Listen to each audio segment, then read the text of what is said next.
What's up, everybody? Welcome back to the channel. In this video, I'm going to do a quick first impressions and walkthrough of the new Piranha Ripper number 2, which they made it really hard to tell, but this is a Ripper 2. So what I'm going to do, I'm going to start in the stern and just kind of work my way forward and do like a first impressions and opinion and give you my thoughts and opinion on the build quality and the overall look of the boat, and then I'll have an on-water review coming. I did compare this to several other designs out there, the Ripper 1, the Rewind, the Steez, the Scorch. If you want to go check those out, I'll also have videos and I'll link down below on what I compared this to, and then I'll do some on water, some play boating, and some river running. So a little bit of both. But yeah, let's go ahead. Let's get into the walkthrough now. So we'll go ahead. I'll start back here at the stern where I normally start with the drain plug. Oh, wait a minute.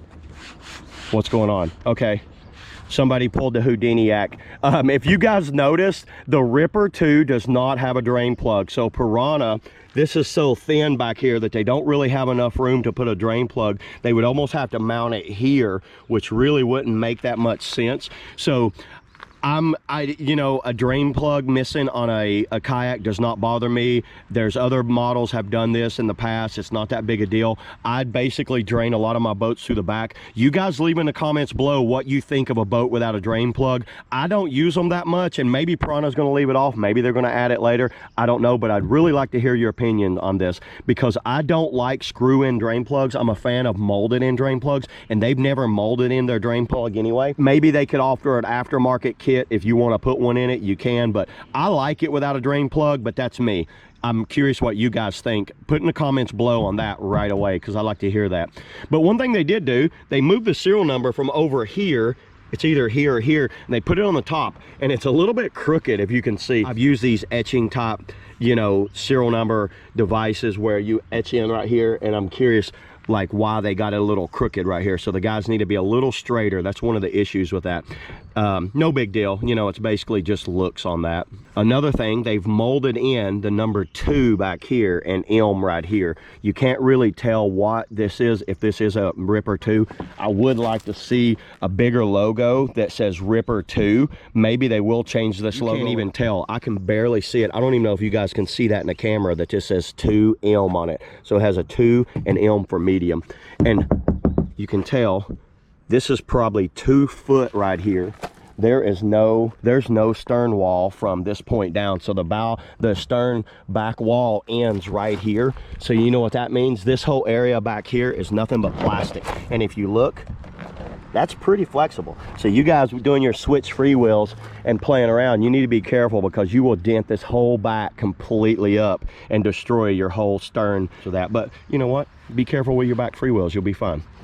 Moving on up, it's the nice big grab handle. I've always liked Piranha's grab handle cut out there.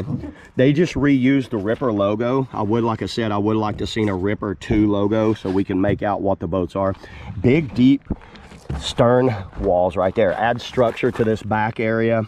They don't have handles back here. They have these security bar, kind of like helps for clipping into and pulling the boat out. Good for tying down on the car. I like that. There's the drainage port in the rim. Same Stout 2 outfitting. I'm not going to go a lot into the Stout 2 outfitting. Nothing's changed. Seat track, rotomolded seat. This does, I mean, obviously I need some thigh hookers, because I love my thigh hookers in these boats. The adjustment on the thigh hooks, adjustable thigh hooks, adjustable seat. Not the easiest seat to adjust, but you can adjust it.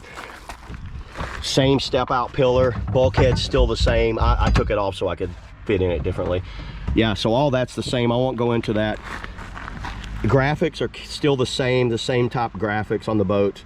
This was strange. I noticed what they did here. They have a plate with a gasket, and then they run a screw with a washer with a gasket. That's double gasketed up. I don't think you really need that. I don't know if Piranha did that by accident, but I'm thinking you could lose that top washer right there. I don't know, maybe someone from Piranha can tell me why they're doing that. I don't know. These are the same, nothing new. Socket heads right there. They did add 2 holes up here for drainage, because they don't have a drain plug. So there are 2 holes up here for leaning forward and draining that cockpit rim out.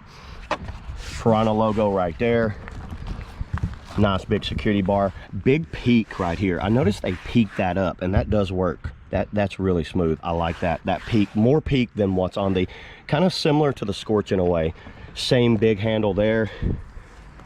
Look at that bow rocker. Nice bow rocker. I did measure this bow rocker.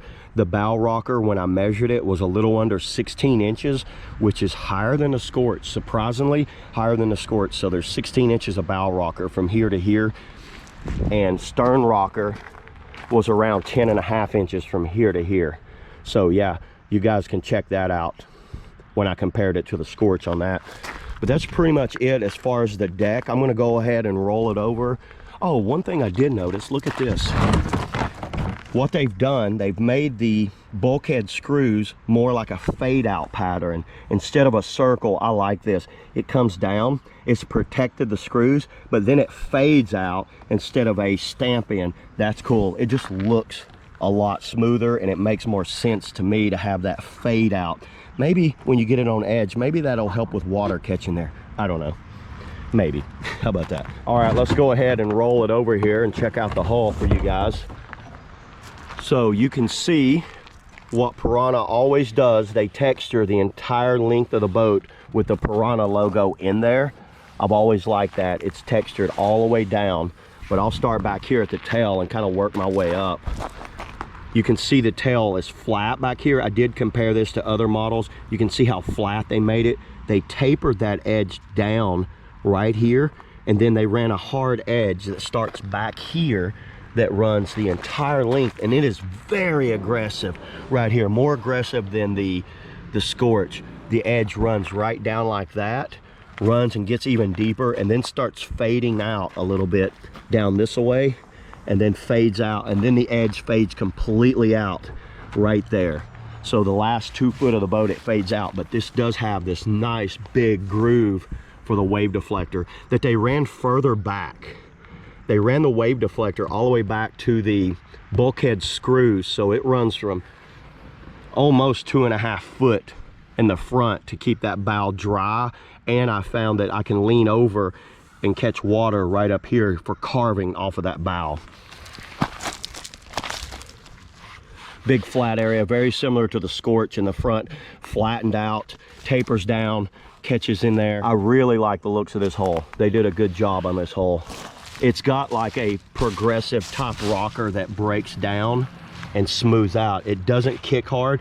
The rocker kind of starts there and just kind of keeps going all the way down to the tip of that. But as far as specs, I'll put the specs up on the screen now, and where you guys can check these out. It's 8'11". I did measure it, so I know that it's 8'11", which I don't know what that is in centimeters, but I'll have it up on the screen. But they did change their cockpit combing. It's a different type of cockpit. It's a little wider and a little shorter in this way. So they brought the front of the cockpit in. I never liked how Pyranha went so long with their cockpits here and not as wide. So this one's a little wider. It fits differently. They've definitely figured that out, and it's fit a little differently than the other boats and then the Scorch. That's all I got today, guys, on the Ripper 2. If you guys leave in the comments below what you think of this boat, I will have reviews, an on-water review of paddling it and my thoughts of the design and how it feels in the water. But yeah, thanks a lot, everybody. Thanks for watching, and I will catch you guys next time. See you on the water.